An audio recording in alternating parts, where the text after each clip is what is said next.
আমাদেরকে অনুমোদন দিয়েছিলেন। অনুমোদন দেওয়ার পরে বানচাল করে নিয়ে আসছেন গোলাপবাগে।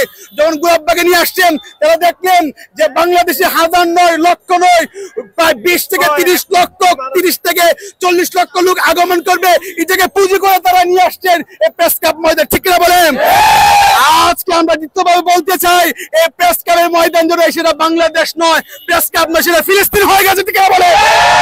আজকে যে কারবালার ময়দান হয়ে গেছে। ঠিক কিনা বলেন? আমরা রক্ত দিয়েছি 71-এ, আমরা আরেকটা রক্ত 2025 সালে দেব। ঠিক কিনা বলেন? আপনারা জানতে পারেন, আপনারা দেখতে পাচ্ছেন, আমরা সকলে জানি। সুপ্রিয় দর্শক শ্রোতা মন্ডলী, আপনারা দেখতে পাচ্ছেন আমরা ঢাকায় রওনা হয়েছি সকাল থেকে। অনেকে আবার সকাল সকাল গতকাল রাত্রেও ঢাকার পথে রওনা হয়েছে।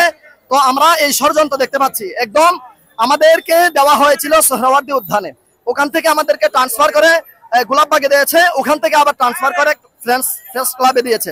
তো এখানে আসার পরেও অনেকেই, আমি এখান থেকে সকালবেলা, শুধু আমি না, যারা এখানে রয়েছেন লক্ষ কোটি সুন্নি জনতা রয়েছেন, আপনারা দেখতে পাচ্ছেন একদম সকাল থেকে আমরা আমাদের লাইভ সম্প্রচার আমরা করতে পারছি না।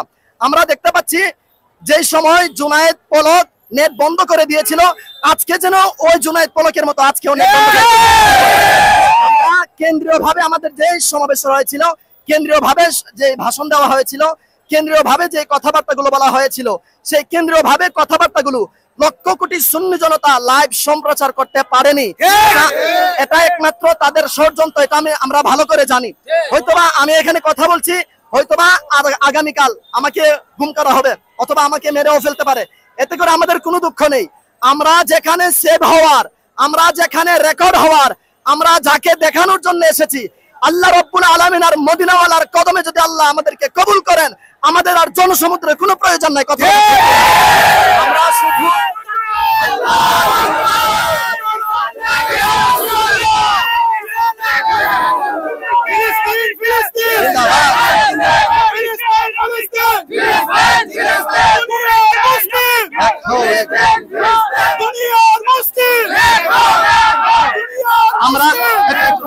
আমরা শুধু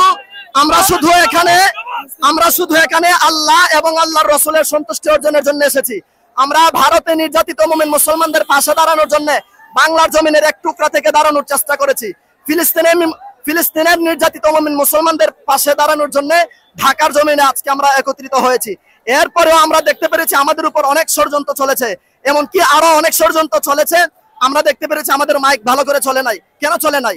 এত বড় কেন্দ্রীয় ভাবে একটা সমাবেশ হয়েছে, এখানে মাইক কেন চলবে না? এখানে মাইক কেন বন্ধ থাকবে?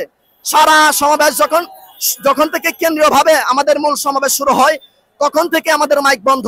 তখন থেকে আমাদের উলামায়ে কেরামগণ, আমাদের উস্তাদগণ, তিনারা কোনো কথা